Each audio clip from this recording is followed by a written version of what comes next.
तेल की बूंदे टपकती नहीं बालों से रजा, सुबह यारिस पे लुटाते हैं सितारे गेसू। उस रसूल हाशमी की बारगाह में दुरूद शरीफ पढ़ेंगे जिनकी आंखों की बिसारत को वक्त के कलंदर ने देखा तो कलम से कहा लिख, जिस तरफ उठ गई दम में दम आ गया, उस निगाहे इनायत पे लाखों सलाम। उस रसूल हाशमी की बारगाह में दुरूद शरीफ पढ़ेंगे जिनके होंठ की नजाकत को वक्त के मुजद्दिद ने देखा तो कलम से कहा लिख, पतली पतली गुले कुद्स की पत्तियां, उन लबों की नजाकत पे लाखों सलाम।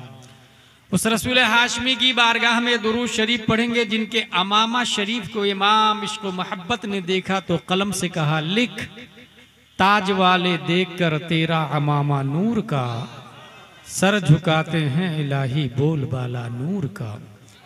उस रसूल हाशमी की बारगाह में दुरूद शरीफ पढ़ेंगे जिनका दिल everybody hidden in her something according his mind, his status, his climates, his education, his एडवांसफियर, his culture, but in heart of the prophet, peace and blessing be upon him, hidden light of Allah.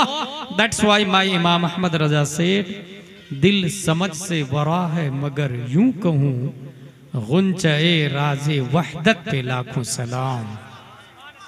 उस रसूल हाशमी की बारगाह में दुरूद शरीफ पढ़ेंगे जिनकी भौं मुबारक, नवाइतु अन उसल्ली लिल्लाहि तआला रकाअतै सलातिल फज्र फर्दुल्लाहि तआला इक़तदैतु बिहादल इमाम मुतवज्जहन इला जिहातिल काबती शरीफा अल्लाहु अकबर। बंगाल वाले अगर नियत करते हैं तो ये कहते हैं मेरा चेहरा खाना काबा की तरफ। डरबन वाले आप कहा मेरा चेहरा भी खाना काबा की तरफ। सऊदिया वाले आप कहा मेरा चेहरा भी खाना काबा की तरफ। इराक वाले आप कहा मेरा चेहरा भी खाना काबा की तरफ। लीबिया, दोनों, जजायर, मगरिब, मुरिदानिया, चिबूती, सुमाल, जुजुल कमर, नाइजेरिया, बहरीन, इमारात, Dubai, 208 country in this world, उसके मुस्लिम नियत करते तो ये कहते मेरा चेहरा खाना काबा की तरफ। अल्लाहु अकबर। खाना काबा तेरी दीवार, तेरी अजमत, तेरे वजूद, तेरे तकद्दुस, तेरे हतीम, तेरे ततहुर, तेरे गिलाफ समेत एक सवाल है। पूरी दुनिया तेरी तरफ चेहरा करके नमाज पढ़ती है, क्या तू भी किसी की तरफ झुकता है? क्या तू भी किसी का सजदा करता है? क्या तेरा सर भी किसी की बारगाह में खम होता है? खाना काबा अपने तमाम तर शराफतो, तहारतो, सदाकतो, ततहुर समेत जवाब देता पूरी दुनिया मेरी तरफ चेहरा करके नमाज पढ़ती है, किसी जात को अगर मैं सजदा करता हूं तो वो आमना का लाल है, उम्मत का गमखार है। बरेली के कलंदर इस मोमेंट की तर्जमानी करते तो कलम से कहते लिख, जिनके सजदे को मेहराबे काबा झुकी, उन भवों की लताफत पे लाखों सलाम। या रसूल अल्लाह, जिंदाबाद जिंदाबाद जिंदाबाद जिंदाबाद, वाह वाह वाह। सो देखिए टेबल कैसा ला रहे हैं, देखिए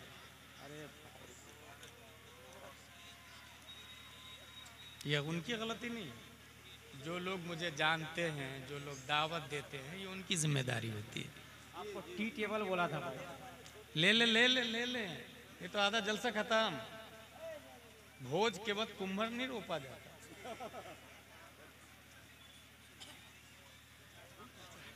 क्या कर अब नहीं बोले कुछ, छोड़ दे। लाइए लाइए,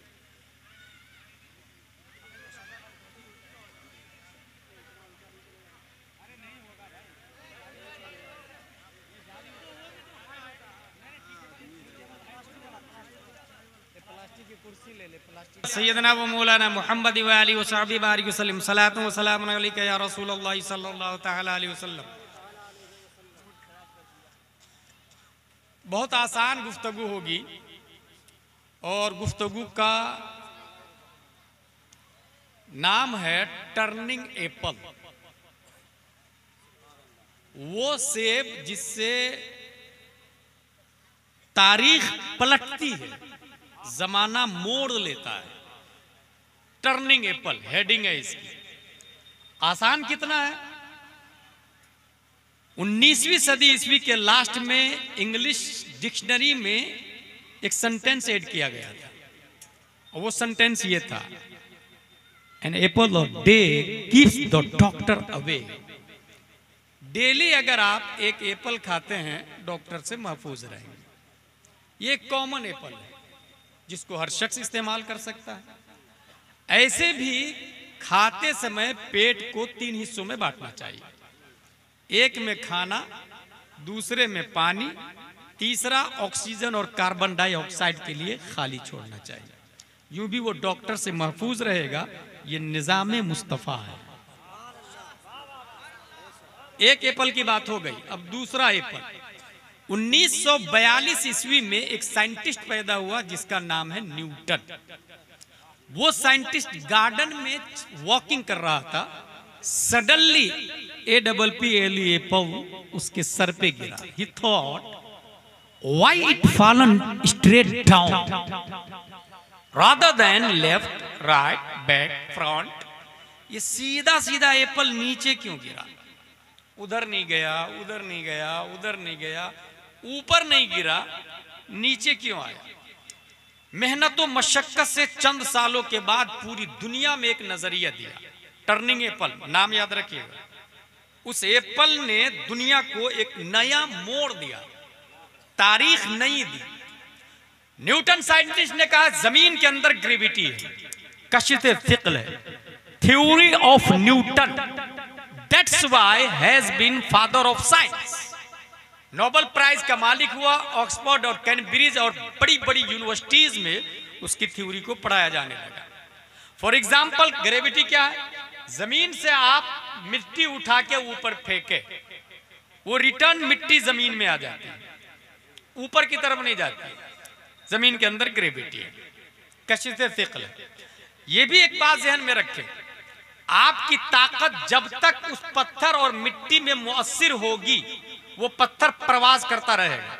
ताकत खत्म, जमीन की ताकत उसे अपनी तरफ खींच लेगी। आपकी ताकत जब तक है वो मुअस्सिर है, जहां आपकी ताकत खत्म, जमीन की ताकत खींचना शुरू कर देती है।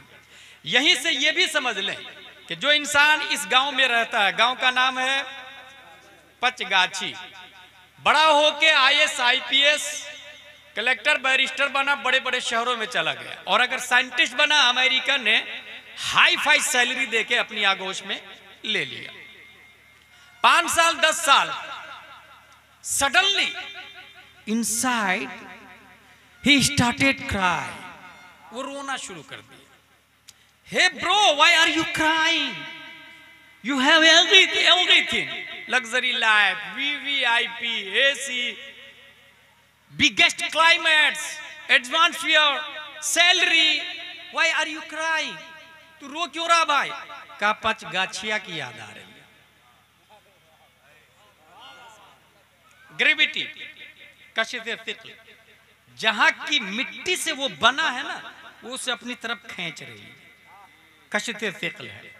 सब कुछ है। अच्छा, यहां लाइट ना हो तब भी मजा आ रहा, क्योंकि गलियां याद आ रही, नदियां याद आ रही, झाड़ याद आ रहे, पौधे याद आ रहे हैं, नानी दादियां याद आ रही है, वो नंगौटिया यार याद आ रहा है उसको, वो बचपना याद आ रहा है, वो पौधे पे चढ़ना याद आ रहा है, वो तितलियां पकड़ना याद आ रहा है, वो बच्चों के साथ खेलना याद आ रहा है।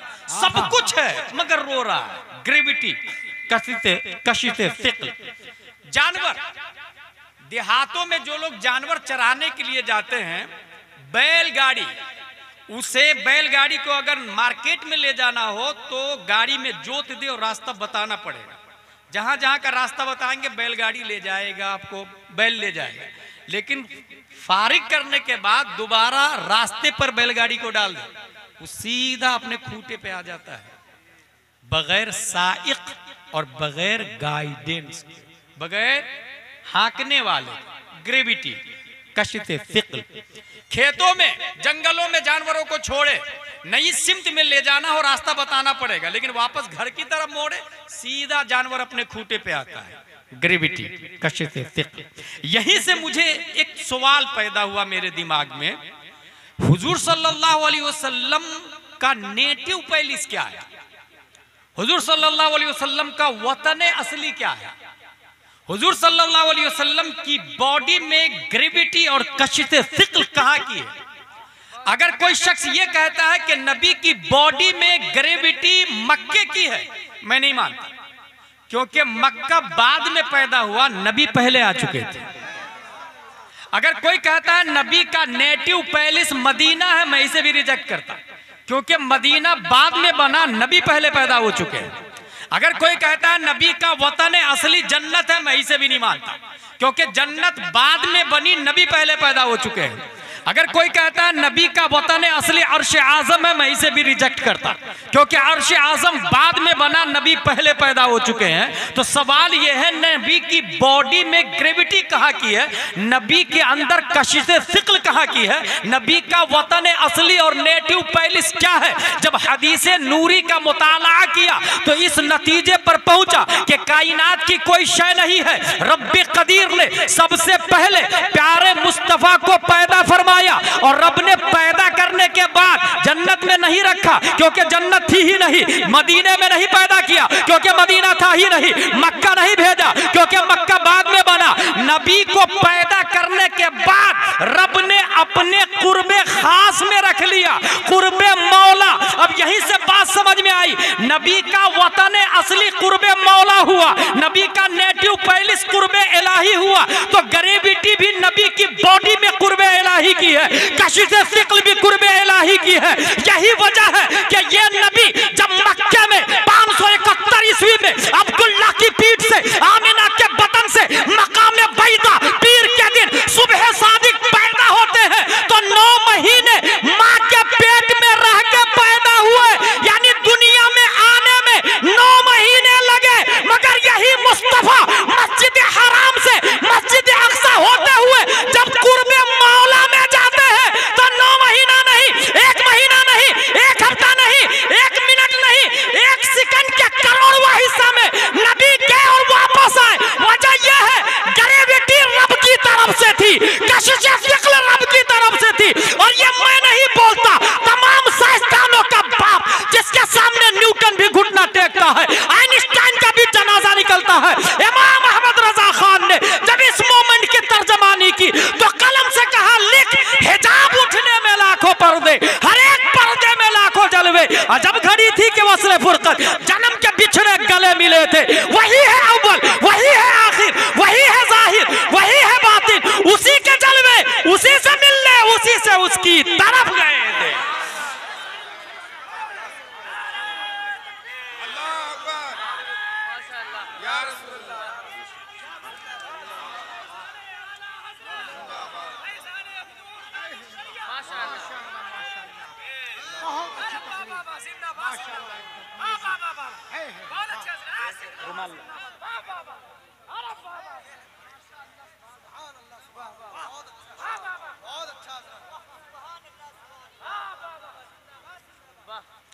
वतन असली कुर्बे मौला।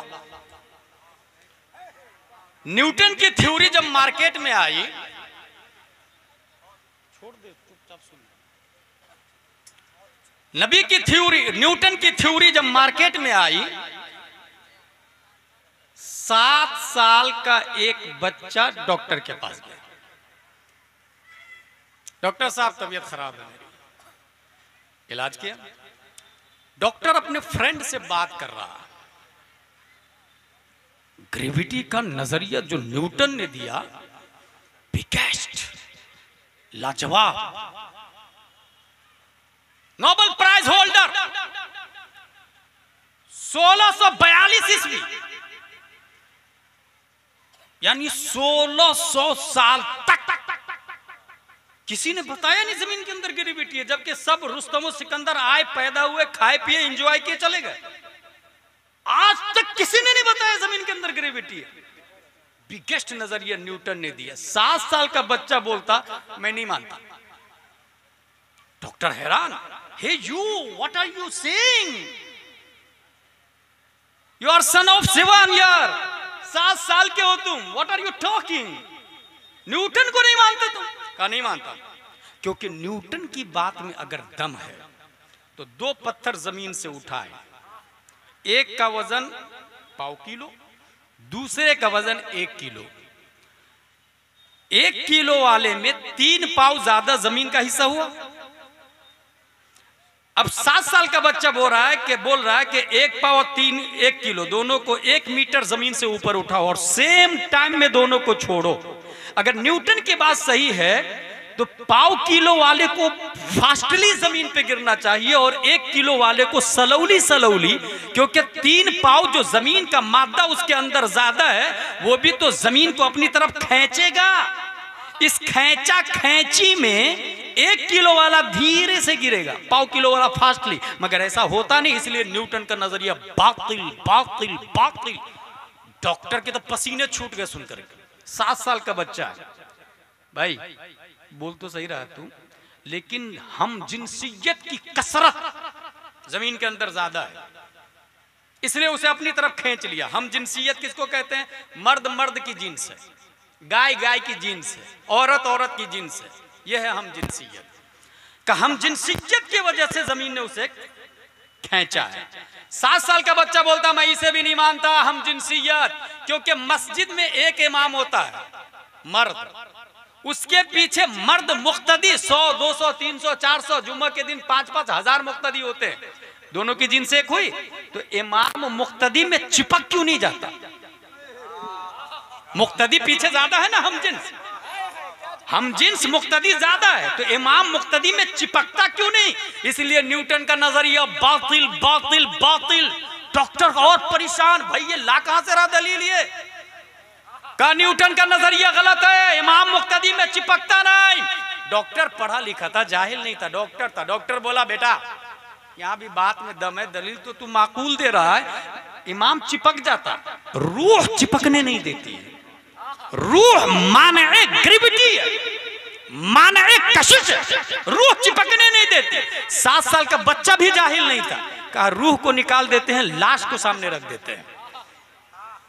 रूह को निकाल के लाश को सामने रख दो। आज तक जितनी नमाज़े जनाजा पढ़ी गई एक भी लाश आके इंसानों से चिपकी है? इसका मतलब न्यूटन का नजरिया बातिल बातिल बातिल। इस दलील को सुनने के बाद डॉक्टर भी लाजवाब हो गया।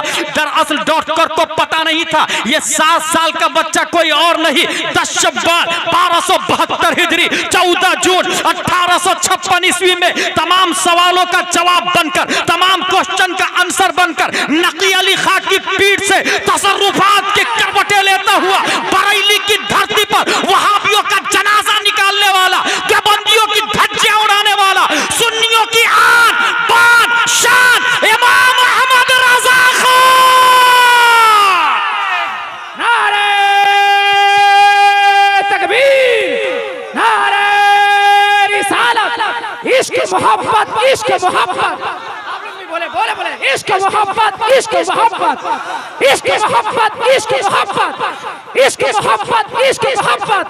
सरजमीने बरेली शरीफ, सरजमीने बरेली शरीफ, फैजाने आला हजरत, फैजाने आला हजरत, फैजाने हुजूर ताजुश शरिया। नारे तकबीर।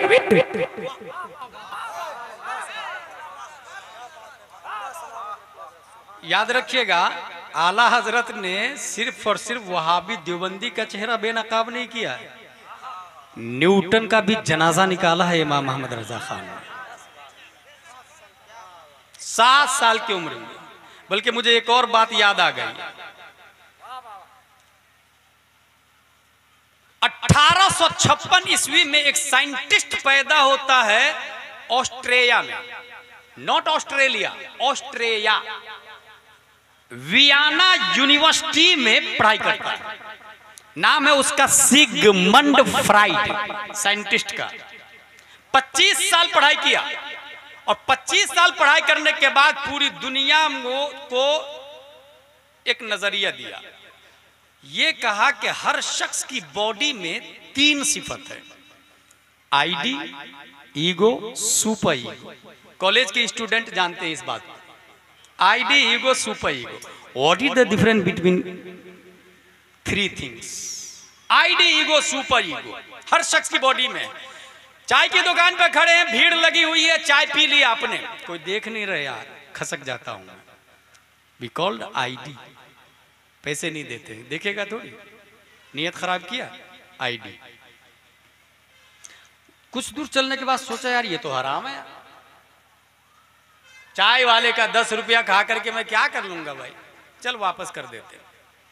अगर वापस नहीं किया यह है ईगो, और वापस कर दिया यह है सुपर ईगो। ये 3 सिफतें हैं इंसान के बदन में, हर शख्स के बदन में। किसने दिया ये? Sigmund Freud, Nobel prize holder हुआ, दुनिया के साइंसदानों की लिस्ट में उसका नाम आ गया। पढ़ाई कितने साल किया है? 25 साल। कहां पढ़ाई किया? Vienna university. याद रखिएगा ये यूनिवर्सिटी वही है जहां हिटलर पढ़ने गया था और फेल हो गया था, क्योंकि वो लड़ाकू था, पढ़ाकू नहीं था। हिटलर उसी यूनिवर्सिटी में फेल हुआ है। 25 साल पढ़ाई किया उसने, दुनिया को नजरिया दिया, आईडी ईगो, सुपर ईगो। आपको हैरत होगी, ठीक उसी सन 1856 ईस्वी में अल्लाह ने भारत में एक साइंटिस्ट को पैदा किया। 1856 ईस्वी में, ठीक उसी साल भारत में साइंटिस्ट को पैदा किया। और वो भारत का साइंटिस्ट वियना यूनिवर्सिटी में 25 साल पढ़ने नहीं गया, बल्कि किसी convent, Saint Pius, Saint Joseph, Little Flower, Christian missionary, Oxford कहीं गया ही नहीं। न ABCDEFGHIJKLMNOPQRSTUVWXYZ पढ़ा, और न ही किसी दारुल उलूम में दाखला लेकर के अलिफ बा ता ज़ा जीम हा खा दाल ज़ाल रा ज़ा सीन शीन स्वान वो तो वा ऐन गैन फे ज़ा ऐन गैन फा क़ाफ काफ लाम मीम नून वाव हा लम अलिफ हमज़ा या। न किसी मदरसे में नाम लिखाया जाके, न किसी स्कूल में गया। 2.5 साल की उम्र है, सामने से तवाइफ की जमात गुजर रही थी। 2.5 साल का बच्चा अपना लंबा कुर्ता उठाता है और आंखों को छुपा लेता है। तवाइफ मुस्कुराने लगी, वाह रे मियां, जिसे छुपाना चाहिए उसे खोल दिया, और जिसे खुला रहने देना था उसे छुपा लिया तुमने। 2.5 साल का बच्चा जवाब देता है, खातून सुनो, पहले नजर बहकती है, तब दिल बहकता है, तब पांव खता करते हैं। वियना यूनिवर्सिटी में पढ़ा 25 साल, और जो 3 नजरिया दिया पूरी दुनिया में, 3 चीजें, 3 सिफतें इंसान की बताया, ये 2.5 साल का बच्चा बगैर पढ़े लिखे पूरी दुनिया को नजरिया दे दिया।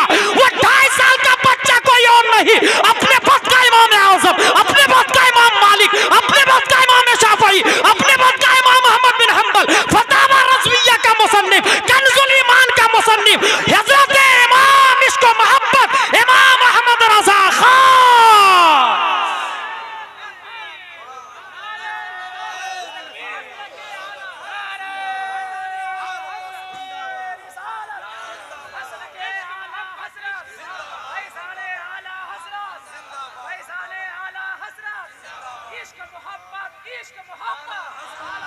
उसका नाम है द साइंटिफिक वर्क ऑफ इमाम अहमद रजा। इस किताब से बोल रहा हूं। टर्निंग एप्पल, 2 एप्पल हो गए, तीसरा एप्पल आ रहा, वमा अलैना इल्लल बलाग। तीसरा एप्पल, एक आदमी को 1 करोड़ रुपया मिल जाए, क्या करेगा? वो देखेगा, लेफ्ट राइट बैक फ्रंट, कोई देख तो नहीं रहा, हाँ कोई नहीं है। देखा, एक आदमी को एप्पल मिल गया, उसने खा लिया। खाने के बाद सोचा यार ये तो हराम हो गया यार, एप्पल वाले से तो पूछा ही नहीं मैंने। यहीं पे दिमाग को रोके, और जितने लोगों ने हराम खाया है अभी तक, वो सोचे कि हमने अगर हराम खाया है तो उसका कफारा हमें क्या देना होगा। वो आदमी एप्पल वाले को ढूंढा। जितने लोगों ने हराम खाया है, वो जिसका पैसा है उसको ढूंढे। 1 रुपया भी किसी का ले लिया है तो वो मर गया है तो उसके बेटे को जाके दे, उसके खानदान को जाके वापस करे। अगर जमीन पड़ोसी की दबा ली है आपने, 1 इंच और 10-15 मंजिला बिल्डिंग बना लिया है, वो बिल्डिंग तोड़े और वो जमीन वापस करे। और याद रखे, अगर आपने नहीं तोड़ा मैदान महशर में वो बंदा हाजिर, मौला मेरी 1 इंच जमीन ले ली इसने, या 1 रुपया ले लिया इसने, या 1 एप्पल मेरा खा गया मेरे बाग से मेरे पूछे बगैर, क्यों तुमने इसका एप्पल खाया? हाँ मौला खा लिया, मुझे पता नहीं था इतनी छोटी बात तेरी बारगाह में आके कंप्लेन करेगा, मुझे पता नहीं था। अगर ये जुमला बोला तो रब उलमा को हाजिर करने पर कादिर है कि क्या मस्जिद में हर जुम्मा आधा घंटे तकरीर करके ये नहीं बताते थे एप्पल खाना भी हराम है चोरी का, 1 रुपया भी खाना हराम है चोरी का, समोसा खाना भी हराम है चोरी का, अंगूर खाना भी हराम है चोरी का। इमाम हसन बसरी का नाम अगर नहीं सुना है तो सुने। उनसे एक औरत ने कंप्लेन किया कि आपके बेटे ने मेरे पानी का मटका फोड़ दिया है। इमाम हसन बसरी अपनी बीवी से जाके पूछते हैं, जब ये पेट में था तो तुमने कौन सा गुनाह किया था? पेट में था तब। खातून याद करती है कि मेरे सरताज मेरे शौहर, मुझे कोई गुनाह याद नहीं आ रहा। सोचे, खातून बोल रही, आज की खातून को नेकी याद नहीं है क्योंकि 24 घंटा तो गुनाह में गुजर रहे, वहां गुनाह याद नहीं था, यहां नेकी याद नहीं होगी। तो कौन सा नेक काम किया था जब मेरा बच्चा मेरे पेट में था? इमाम हसन बसरी की ज़ौजा फरमाती है, मेरे सरताज मुझे सिर्फ इतना याद है कि अमानत के अंगूर रखे हुए थे, मैं कपड़ा सिल रही थी सुई से, मुझे ख्याल आया ये अंगूर मीठे हैं या खट्टे हैं, सुई चुभोया 1 अंगूर के दाने में और अपनी जुबान पर रखा। इमाम हसन बसरी फरमाते, बस उसी की सजा है। मटका भी फोड़ा था तो अंगूर की साइज के बराबर ही फोड़ा था। मटका भी फोड़ा बेटा ने तो अंगूर की साइज के बराबर गुलेल से फोड़ा था। इसका मतलब मां जिस प्रकार का गुनाह करेगी बच्चा भी उसी प्रकार की सजा का मुस्तहिक होगा। जितना बड़ा जुर्म होगा उसका असर बच्चा उतना ही मुतासिर होगा। यहीं से यह भी नोट कर ले, बाप ने अगर अपनी बीवी को हालते हमल में, यानी बच्चा पेट में और अपनी बीवी को हराम खिलाया, वो बच्चा कभी अल्लाह का वली हो ही नहीं सकता है, कभी अल्लाह का वली नहीं हो सकता है। बल्कि मजीद ये बता दूं, बहुत ज्यादा हराम खिलाया तो वही आलिम की तौहीन करता है, वही मस्जिद के इमाम की बगावत करता है, वही ताजुश शरिया की मुखालफत करता है, वही ख्वाजा मुजफ्फर की मुखालफत करता है, वही मुफ्ती आजम हिंद हुजूर मुजाहिद मिल्लत की मुखालफत करता। क्योंकि पूरी दुनिया में अल्लाह के नबी ने ऑक्सफोर्ड, कैम्ब्रिज, जेएनयू करोड़पति, Donald Trump, नेतन, billion million person को वारिसे नबी नहीं, बल्कि नबी ने आलिम को अपना नायब बनाया है, आलिम को अपना जानशी बताया है। इसलिए जो भी आलिम की तौहीन करता है समझ जाइए अगला स्टेप है वो अमीर मुआविया की तौहीन करेगा। और जो अमीर मुआविया की तौहीन करता है या तो खारजी होता है या राफजी होता है और सीधा एक स्टेप आगे बढ़ता है और नबी की तौहीन करने लग जाता है।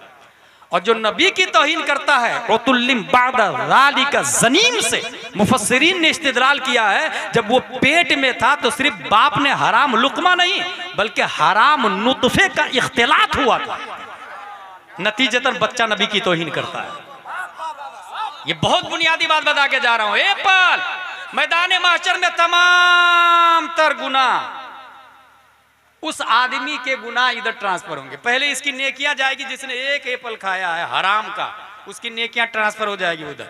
बहाना काम देगा नहीं, क्योंकि हर जुमा आलिम साहब अच्छी तकरीर करते हैं, मुझसे अच्छी करते हैं। मैं एक तकरीर कई शहर में कर लेता हूं माकूल नजराना लेकर के, और यही लोग देते हैं जो मुझे अभी आप मेरे सामने जो लोग हैं। और यही लोग जुमा में तकरीर सुनने के बाद 50 रुपया इमाम से मुसाफा करने को तैयार नहीं है। क्या साइकोलॉजी है, कहां जा रहे हैं, क्या कॉन्सेप्ट है, किस चाल में फंसे हैं, किस जाल में उलझे हैं। रस्मों रिवाज पे रोए आप जरा कभी कभी तनाई में बैठ के कि क्या हो रहा है। हमसे अच्छी तकरीर मैं दावे के साथ कहता हूं, क्योंकि मैं हर जुमा आपकी मस्जिद में थोड़ी रहता, हर रोजाना आपके शहर में थोड़ी रहता, लेकिन इमाम साहब तो रोजाना आप ही के शहर में रहते हैं। पब्लिक सेम होती है, इसलिए तकरीर बदलनी पड़ती है। इसलिए हर जुमा को जुमा में तकरीर से पहले जाए और 50-100 रुपया का मुसाफा जरूर करें, और महीने में एक बार आलिम साहब की दावत घर पे करें।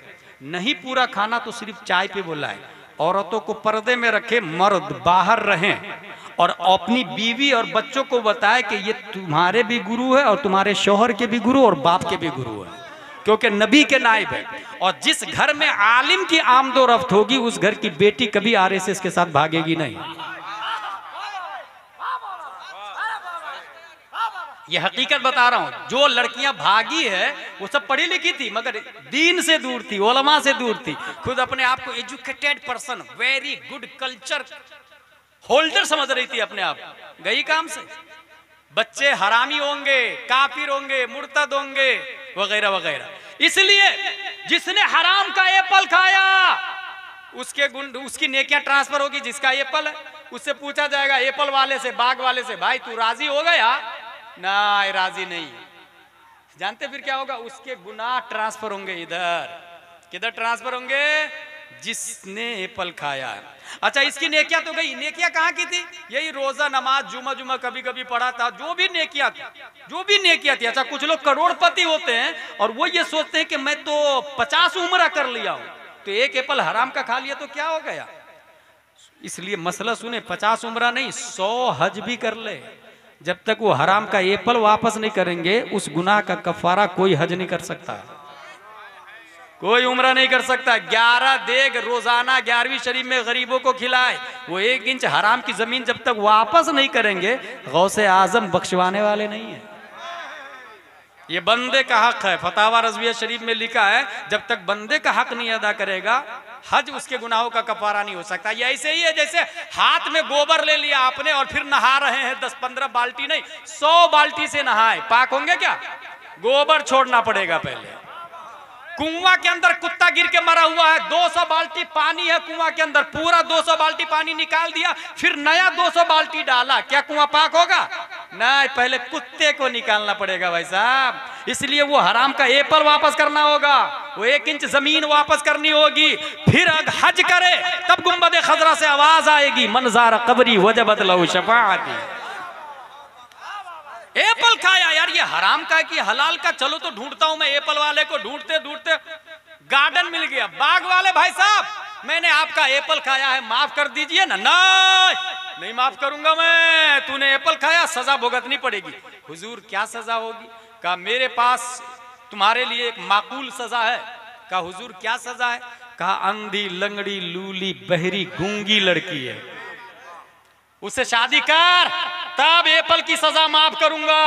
उसने सोचा एप्पल खाने वाले ने अगर ये माफ नहीं किया तो जहन्नम में जाऊंगा, और अगर इस अंधी लड़की को ले लेता हूं निकाह में तो बदले में हूर मिलेगी, बदले में हूर मिलेगी। और अगर क्योंकि एप्पल की सजा माफ हो जाएगी, और एप्पल की सजा माफ नहीं हुई तो हूर से भी महरूम है, जहन्नम में भी जाऊंगा। इसलिए कहा ठीक है, मंजूर है, अंधी, लंगड़ी, लूली लड़की से मैं निकाह करूंगा, एप्पल माफ कर दीजिएगा? कहा हाँ माफ कर दूंगा।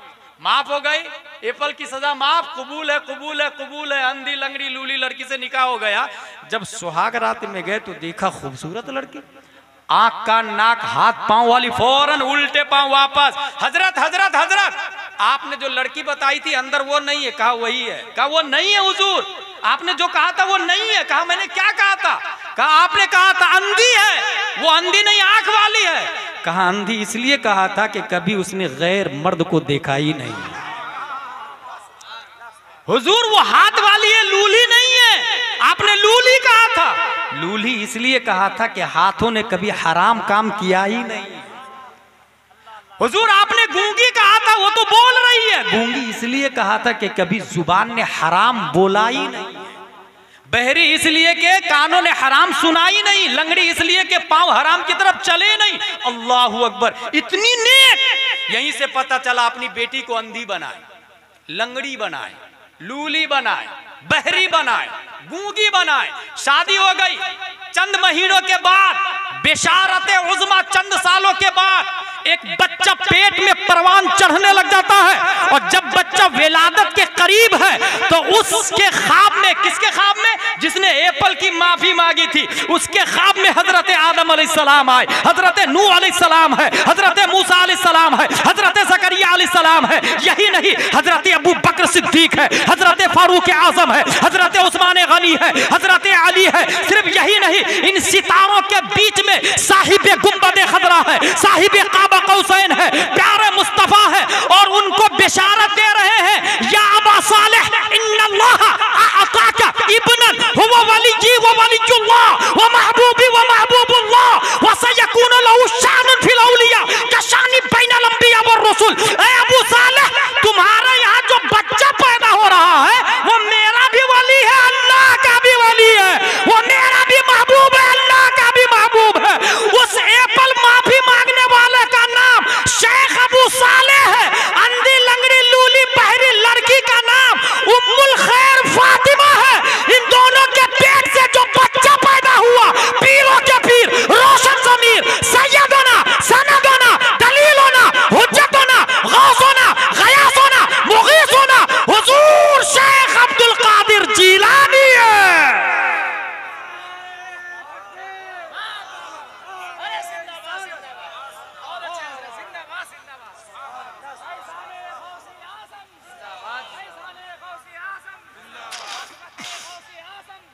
रिफाते गौसे आज़म, रिफाते गौसे आज़म, असमते गौसे आज़म, नारे तकबीर, नारे रिसालत। मौजू क्या था? टर्निंग एप्पल, जिसने तारीख को गौसे